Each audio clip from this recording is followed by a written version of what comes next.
Muito bem, e hoje, na verdade já terminou ontem, mas hoje nós estamos encerrando a nossa campanha de 40 dias no deserto com ele.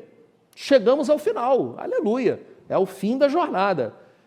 Recebi alguns depoimentos impactantes do resultado que algumas pessoas colheram de adotar alguns exercícios espirituais típicos desse período que a gente conhece como quaresma, mais tempo de oração, uma leitura mais atenta da Bíblia, uma leitura da Bíblia em voz alta, para si mesmo, né?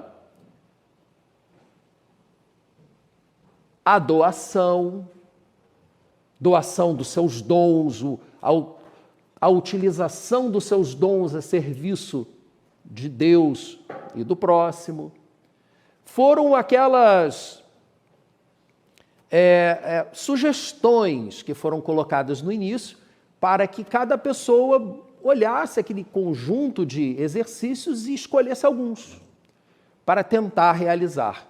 Parar ao meio-dia, dar aquela respirada, pensar em Deus, dar uma desacelerada na corrida do dia, o autoexame ao final do dia. São pequenas práticas, pequenos exercícios espirituais e realmente eu ouvi alguns depoimentos bem interessantes que eu pretendo, inclusive, utilizar, aproveitar para a sequência que teremos aí. Aí eu pergunto para você, é mais uma pergunta para você se perguntar a si mesmo. Eu provoco você a se perguntar de que maneira que essa prática mudou a sua vida. Ou não mudou nada? Tudo igual. Pense nisso. Você hoje é a mesma pessoa que você era no carnaval? Na quarta-feira de cinzas, quando começaram esses 40 dias? Alguma coisa mudou em você? Eu digo para você, eu não sou a mesma pessoa. Alguma coisa mudou em mim. Não foi uma mudança radical, mas eu sinto que eu já não sou mais a mesma pessoa.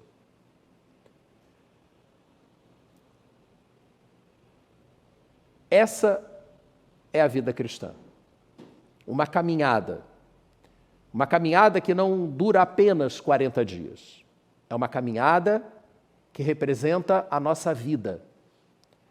E ela só se concluirá quando chegarmos na morada celestial.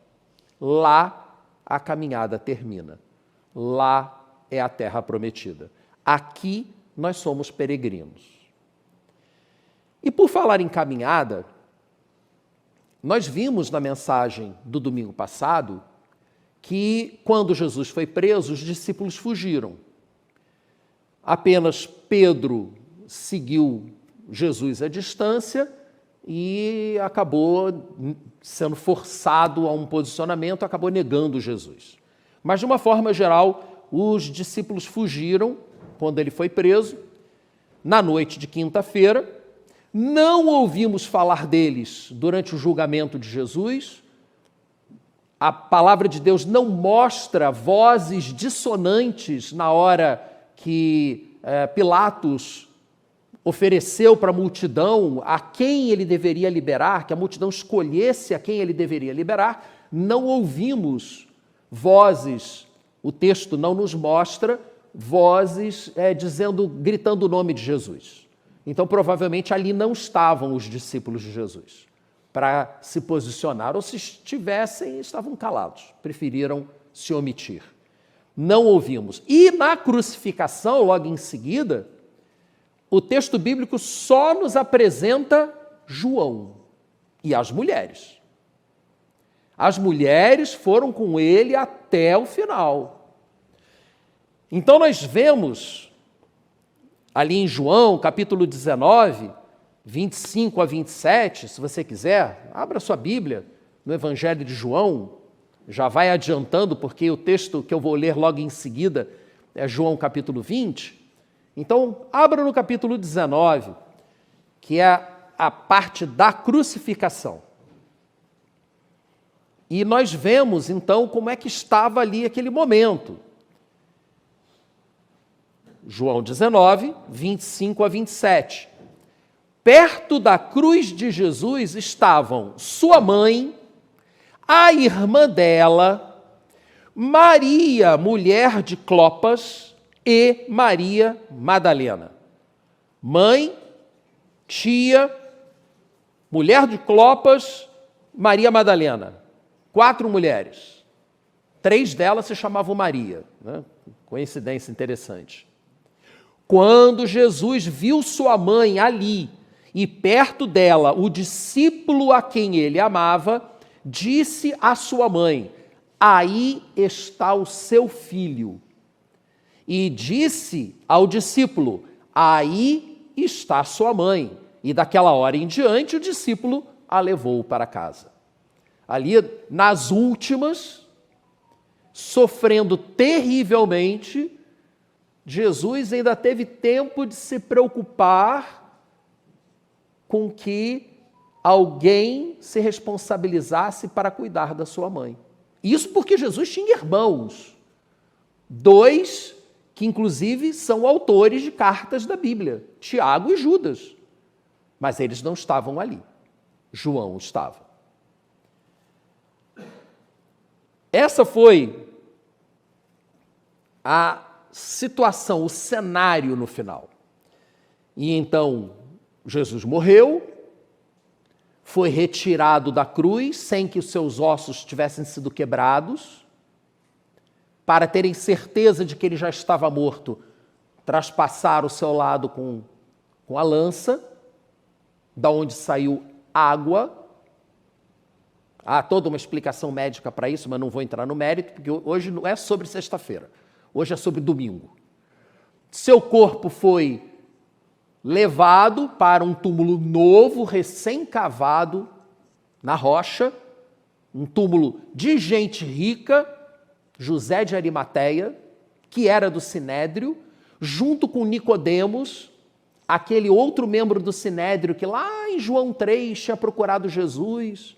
Nicodemos se juntou com José de Arimateia, pediram o corpo de Jesus, levaram, as mulheres foram junto, prepararam o ambiente, mas os líderes religiosos, com medo de que o corpo de Jesus fosse roubado, colocaram um pelotão de soldados romanos tomando conta do túmulo. Rolaram uma pedra gigantesca na frente do túmulo, e ali ficou o cenário durante o sábado. Silêncio. O sábado, o sabá, palavra que significa justamente descanso. O descanso forçado do sábado. Para aquelas mulheres que não arredaram pé do lado de Jesus, imaginem o que foi serem forçadas a ficarem esperando o sábado acabar para que elas pudessem ir na manhã de domingo, dar o tratamento adequado ao corpo de Jesus. Mas já não tinham feito isso antes? Não, porque o sol já estava se pondo, o sabá estava para começar, e quando começa com o pôr do sol, nada mais pode ser feito. Então o corpo estava lá, do jeito que saiu da cruz, foi para o túmulo, mas elas não permitiriam que isso acontecesse. E aí, João capítulo 20, versículos 1 a 18, a ressurreição de Jesus. No primeiro dia da semana, bem cedo, estando ainda escuro, Maria Madalena chegou ao sepulcro e viu que a pedra da entrada tinha sido removida. Parênteses. Em outras narrativas dos evangelhos, a narrativa de João ela é um pouco diferente das outras, é dito que os soldados fugiram aterrorizados. Aqui não fala isso, mas é um fato. Aquela tropa de soldados romanos fugiu. E, gente, soldado romano fugir da posição de guarda era punido com a morte. Ninguém fugia da posição de guarda, ninguém dormia quando estava de guarda, porque sabia que seria punido de forma muito violenta. O romano, ele acreditava que só a violência traz compreensão. Entendeu? E se houver reação, aí é mais violência ainda, até você se submeter. Era assim que funcionava com eles. Daí a crucificação, inclusive, né? Esse texto não entra nesses detalhes, o foco dele é outro. E então nós lemos assim: ela chegou, descobriu que a pedra tinha sido removida, correu ao encontro de Simão Pedro e do outro discípulo, a quem Jesus amava, e disse: tiraram o Senhor do sepulcro, não sabemos onde o colocaram. O texto não diz que ela olhou, diz que ela saiu correndo para avisar que tiraram o corpo. Então ela olhou, ela sabia do que estava falando, meteu a cara lá dentro, não viu o corpo e saiu correndo para avisar. Pedro e o outro discípulo saíram e foram para o sepulcro. Os dois corriam, mas o outro discípulo foi mais rápido do que Pedro e chegou primeiro ao sepulcro. Lógico, era um garoto novo. João provavelmente tinha cerca de 16 anos nessa época, e Pedro já era um pescador velha guarda, né? Não estava com essa força toda. O interessante é que o texto vai dizer aqui que ele chegou primeiro, mas não entrou, porque respeito pelo outro. Esperou o outro chegar, o outro entrou, e aí depois ele entrou também. Ele se curvou, olhou para dentro, viu as faixas de linho ali, mas não entrou. A seguir, Simão Pedro, que vinha atrás dele, chegou, entrou no sepulcro e viu as faixas de linho, bem como o lenço que estivera sobre a cabeça de Jesus. Ele estava dobrado à parte, separado das faixas de linho. Depois, o outro discípulo que chegara primeiro ao sepulcro também entrou. Ele viu e creu. Ele viu e creu. Eles ainda não haviam compreendido que, conforme a Escritura, era necessário que Jesus ressuscitasse dos mortos. Jesus tinha avisado que isso ia acontecer, mas ninguém entendeu. Eles não entenderam o que Jesus estava falando. Jesus virava para eles e dizia: gente, olha só, eu vou ser morto e depois eu vou ressuscitar. Ninguém entendia. É como se ele estivesse falando em sânscrito antigo com os caras. Entrava por um ouvido e saía pelo outro. E ali, quando João viu aquele cenário, então ele creu. Só naquele momento. Então não fica triste se você tem dificuldade para crer em certas questões da Bíblia, que nem quem andava com Jesus também tinha facilidade para isso, tá? Não fica se sentindo diminuindo, poxa, eu não consigo acreditar nessas coisas. Então você está em boa companhia. Nenhum dos discípulos acreditava também. Tanto que, fugiram. Não ficaram para ver o que ia acontecer. Os discípulos voltaram para casa. Maria, porém, ficou à entrada do sepulcro chorando. Ela foi a primeira a chegar. Ela viu que Jesus não estava mais lá, foi chamar os discípulos vieram correndo, viram que o corpo não estava mais lá e foram embora. Isso é no início da manhã. Ainda estava escuro, estava começando a amanhecer.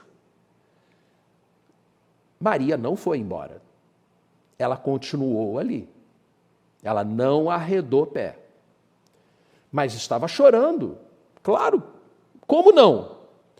E enquanto chorava, curvou-se para olhar dentro do sepulcro e viu 2 anjos vestidos de branco sentados onde estivera o corpo de Jesus, um à cabeceira e o outro aos pés. Essa visão os discípulos não tiveram, porque foram embora. Às vezes, sermos muito rápidos em ir embora das situações difíceis, tentar fugir das situações, pode nos privar de enxergar coisas espirituais que são maravilhosas, são fantásticas. E Maria, porque ficou, viu. E viu aqueles dois anjos. E eles lhe perguntaram: mulher, por que você está chorando? E ela respondeu: levaram embora o meu Senhor, e não sei onde o puseram. Nisso, ela se voltou e viu Jesus ali em pé, mas não o reconheceu. Gente, como? Como é possível que Maria não reconhecesse Jesus? Ela que andou com ele durante tanto tempo. Como? Nós cremos que ao ressuscitar, Jesus já não estava mais no mesmo corpo, que o seu corpo já havia sofrido alguma forma de transformação, se assemelhando mais aos assim chamados corpos glorificados, que a palavra de Deus promete que nós teremos quando Jesus voltar. Porque ele vai voltar. Ele veio, viveu, morreu, ressuscitou, foi para o Pai, mas ele vai voltar. E quando ele voltar, um novo céu e uma nova terra vão ser criados por Deus. Este universo vai acabar. Não é daqui a zilhões de anos. É quando Jesus voltar. Um novo céu, uma nova terra, e nós que cremos no que Jesus fez por nós e que fomos reconciliados com o Pai, viveremos eternamente ao lado do Pai em corpos glorificados. A gente não vai ser anjinho, fumacinha em cima de nuvem, não. Não é isso que a palavra de Deus nos diz. Mas como é possível? Não faço a menor ideia. Se você souber, por favor, me conta. Ninguém sabe ao certo o que é que isso significa. Mas é algo além da nossa capacidade de compreensão. Ela não reconheceu Jesus. O corpo dele tanto era diferente que logo em seguida na narrativa, no final do dia, ele vai entrar no meio dos seus discípulos e eles estavam num lugar fechado. O texto diz que eles estavam a portas fechadas e Jesus aparece no meio deles. Como? Como um corpo faz algo assim. Não é coisa de mágico que tem alçapão, não. Ele entrou, ele atravessou a parede. E quando faz isso de novo, Tomé toca nele. Então, é um corpo que ao mesmo tempo se desfaz materialmente falando e se refaz. Eu fico pensando assim, às vezes, não tenho muita insônia não, mas quando tenho eu fico imaginando, como é que vai ser esse corpo? Pô, deve ser um negócio muito legal, você some, aparece, come, você come. Olha que legal. Jesus come com os seus discípulos, depois de ressuscitado. Ele ficou 40 dias junto com seus discípulos, depois de ressuscitado. E o texto bíblico diz que teve uma das suas aparições que foi para 500 pessoas.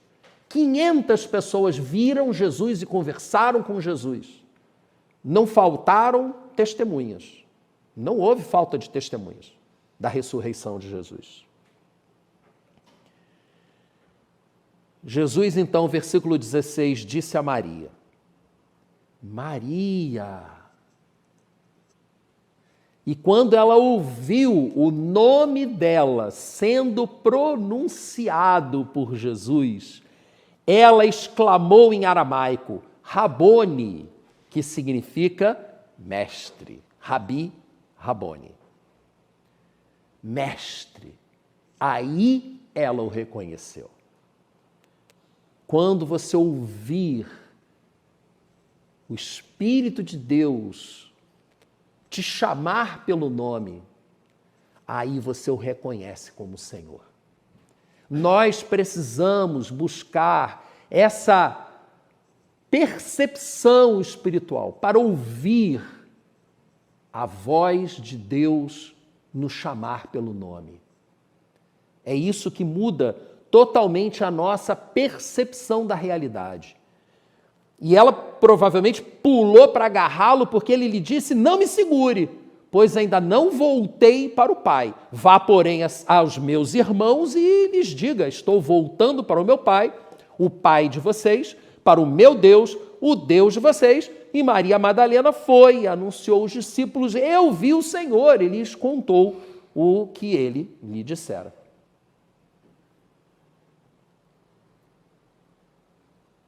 Vejam, todos os discípulos estavam ali? Não. E a sequência aqui de João capítulo 20, lá no versículo 19, diz assim, reunidos a portas trancadas por medo dos judeus, Jesus entrou, pôs-se no meio deles e lhes disse, paz seja com vocês. Quando que ele fez isso? O versículo anterior diz, ao cair da tarde. Nós estamos no início da manhã, o sol está nascendo. Jesus é visto por Maria Madalena. Ao final da tarde, cerca de 12 horas depois, aproximadamente, Jesus entra no cenáculo e diz, paz esteja com vocês. O que é que ele fez o resto do dia? Aí eu peço que você abra a sua Bíblia, agora em Lucas, capítulo 24.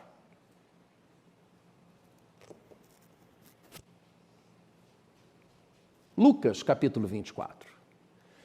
Mas antes de ler o texto, eu quero lembrar que os discípulos, de uma forma geral, fugiram, que alguns permaneceram em Jerusalém, como acabamos de ler, mas que vários deles fugiram de Jerusalém, inclusive. Aí eu queria lhe perguntar, alguma vez você já fugiu de Jesus? Alguma vez você se sentiu frustrado porque não foi atendido nas suas orações e resolveu dar um tempo em Jesus? Tirar umas férias de Jesus? Vocês sabiam que lá nos Estados Unidos rolou eu não sei como chamar isso, né? Uma heresia. A quaresma de Deus. O jejum de Deus na quaresma. 40 dias sem Deus. Gente, em igrejas. Vamos viver 40 dias sem Deus para sentir falta dele. Se isso não é uma artimanha satânica, eu não sei, mas pode ser burrice humana, né? Porque realmente a burrice humana, ela não tem limite. Ela é infinita, infinita. Como assim? Justamente no período em que a gente tem a oportunidade de se preparar espiritualmente para a Semana Santa, o ápice do cristianismo, igrejas orientando seus membros a fazerem um jejum de Deus. Vive sem Deus por 40 dias aí para ver como é que é. Não é a mesma coisa que você fazer um jejum de um alimento ou de uma prática qualquer. Ah, eu vou sentir falta disso. Claro que é que não sente falta de chocolate. Que normalmente, o jejum que normalmente as pessoas fazem é de chocolate. Tá? Gente, tem outras coisas mais sérias do que isso. Mas você sente falta? Claro, se você está em jejum, você sente falta. É lógico. Mas o jejum não é um fim em si mesmo. Você não faz jejum para sentir falta de alguma coisa. Você faz jejum para, ao abrir mão daquela coisa, daquela prática ou daquele alimento, você se concentrar em Deus. É uma questão de foco. E aí, quando você faz um jejum de Deus para sentir falta dele, o seu foco está totalmente fora do que interessa, que é justamente buscar comunhão com Deus. Então, realmente é assustador, assustador. Veja, por mais infiéis que nós sejamos, eu tenho uma boa notícia para você. Se você já se decepcionou com Deus, se você já resolveu fazer um jejum de Deus, Paulo disse a Timóteo, mesmo quando somos infiéis, ele permanece fiel, pois não pode negar-se a si mesmo. Então, se você, nesse momento, está se sentindo meio infiel na sua relação com Deus, há esperança para você. Porque o nosso Deus, ele não tem como deixar de ser fiel. É a natureza dele ser fiel. Ele continuará sendo fiel e receberá você de volta sempre que você voltar. Nessa hora, eu gosto de me lembrar da parábola do filho perdido, o pai que ficava esperando que o filho voltasse, mas que não foi lá buscar. O filho teve que decidir voltar. Ele teve que voltar sozinho. Quando voltou, foi recebido. Mas, quando o filho mais velho reclamou por ter sido aceito aquele que voltou, o pai virou para ele e disse, o seu irmão estava morto. Ele agora voltou à vida. Então, lembro que aqueles que fazem a escolha de se afastar, aliás, eu descobri essa semana, eu não sabia, né? Devocional também é cultura. Eu descobri que a palavra heresia vem de uma palavra grega que significa escolher ir para longe. Foi exatamente o que o filho mais novo fez. Ele escolheu pegar a parte dele da herança e ir para longe do pai. É exatamente o que nós fazemos ao escolhermos seguir os nossos próprios caminhos ao invés dos caminhos de Deus para nós. Heresia.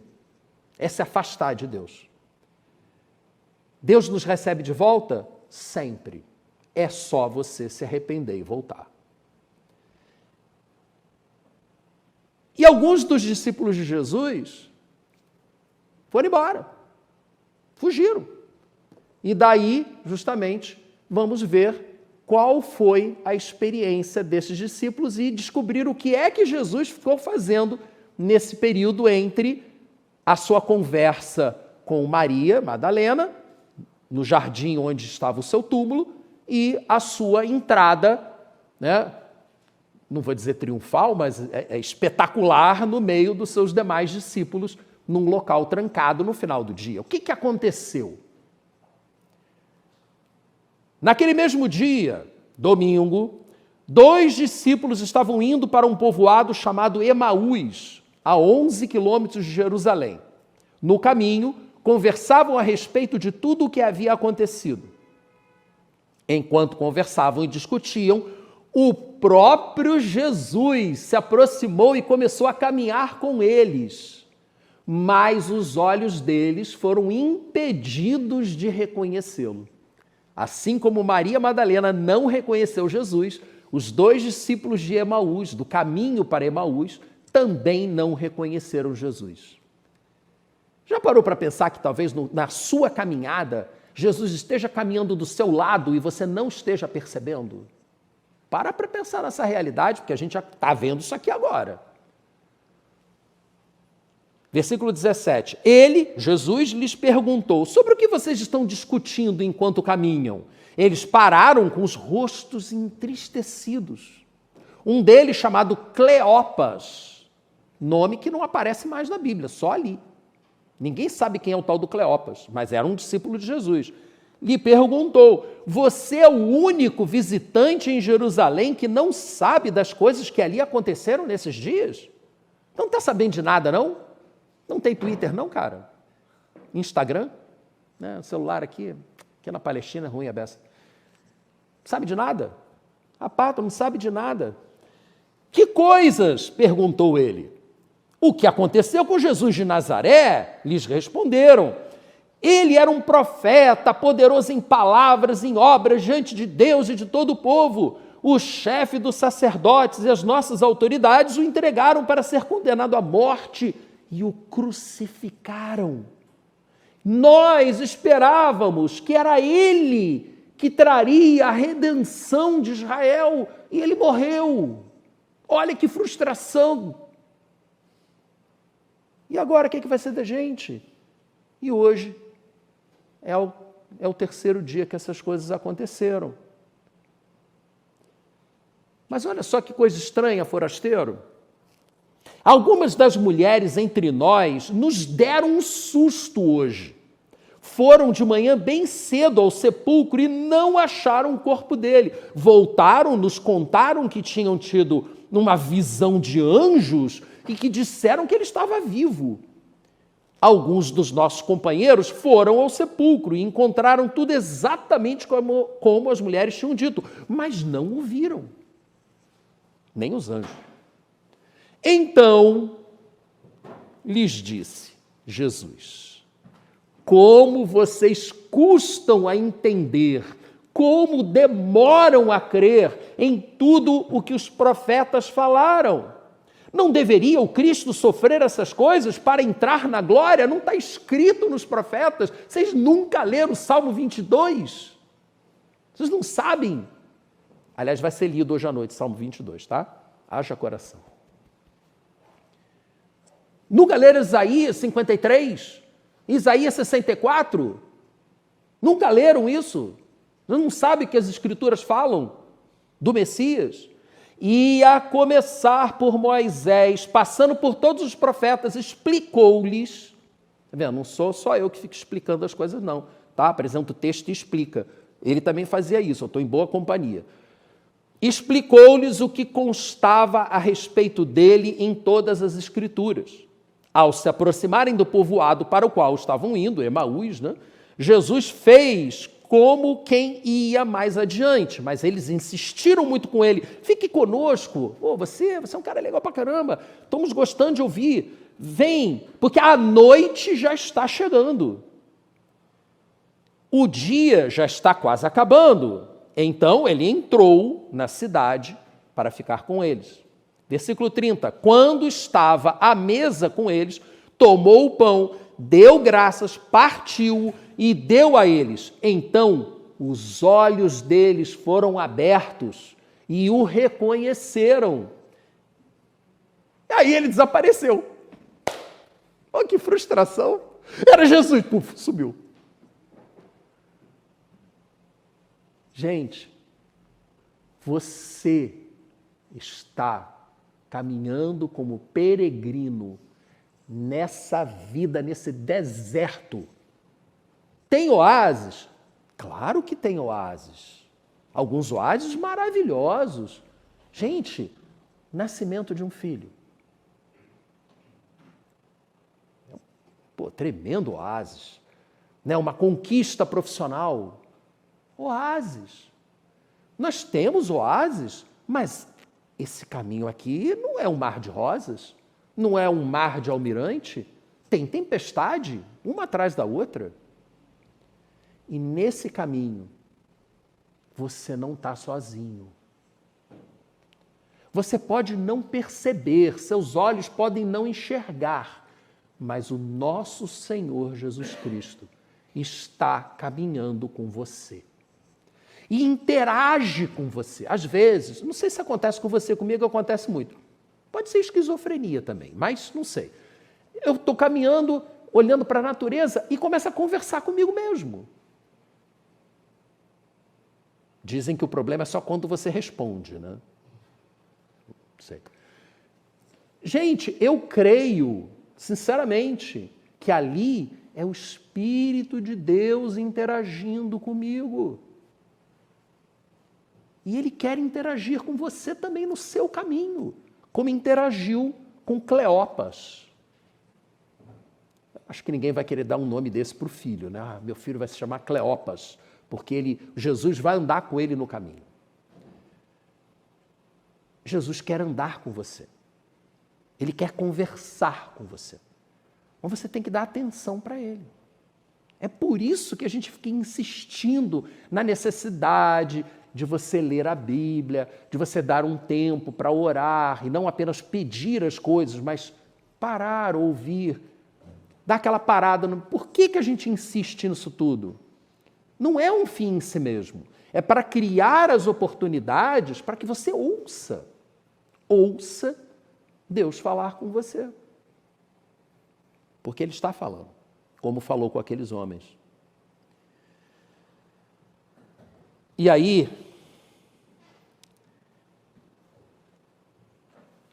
um virou para o outro, versículo 32, e disse assim: não estavam ardendo os nossos corações dentro de nós, enquanto Ele nos falava no caminho e nos expunha as Escrituras? Vocês não estavam sentindo algo diferente dentro de vocês? E então, eles retornaram imediatamente a Jerusalém e foram se encontrar com os 11 e com os demais que estavam com eles reunidos e disseram para eles: é verdade, o que as mulheres falaram é verdade, o Senhor ressuscitou. E apareceu a Simão. Aí agora entra um Simão aqui, então já sabemos o nome do segundo, Cleopas e Simão. Apareceu a Simão.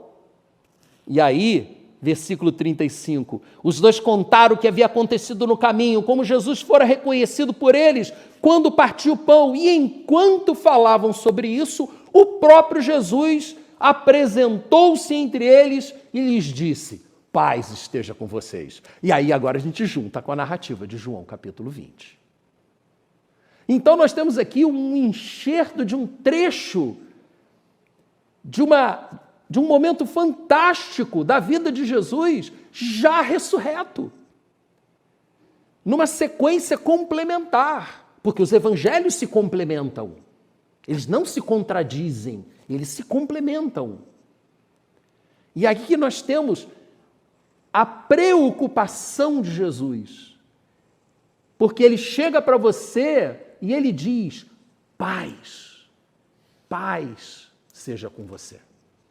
Calma.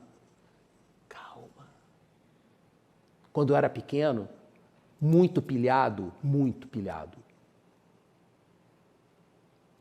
meu pai tinha que me segurar, porque eu estava pilhado, ele calma. E aí eu ficava... calma. Aí aos pouquinhos eu ia respirando. Às vezes, doía no braço, porque ele tinha que apertar. Porque senão eu ficava... Sabe eu não lembro o nome do personagem, é o diabo da Tasmânia, o Taz. Entendeu? Ficava feito o Taz, literalmente derrubando as coisas mesmo, louco. Alguém tinha que me segurar.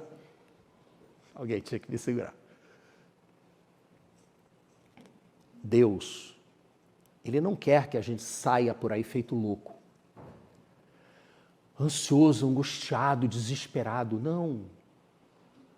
A primeira coisa que Ele fala quando Ele chega na sua vida é paz. Paz esteja com você. Você está precisando de paz? Eu estou.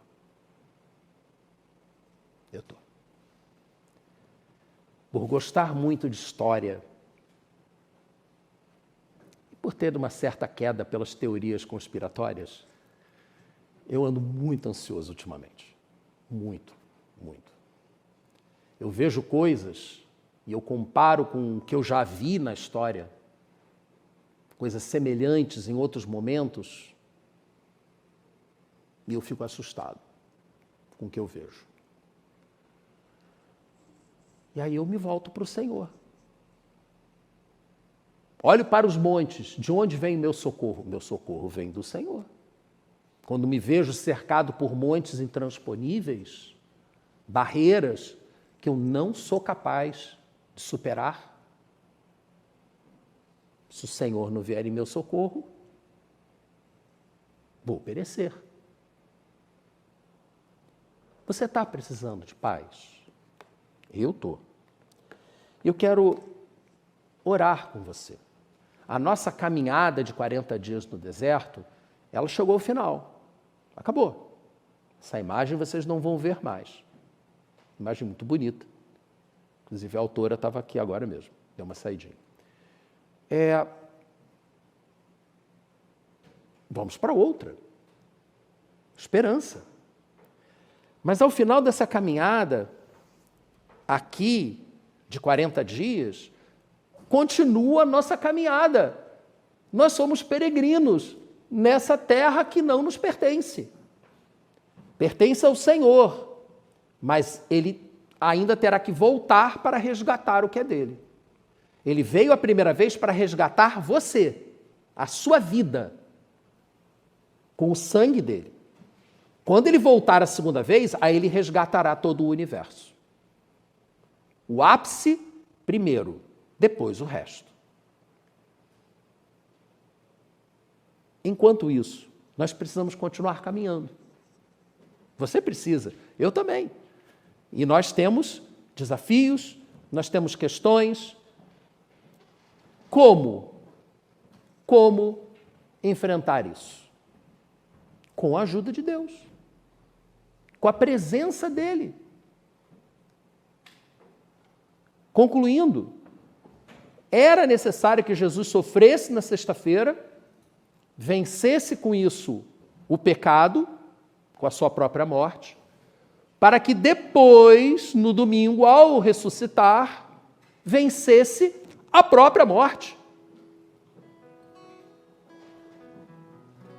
Nossa caminhada, então, continua.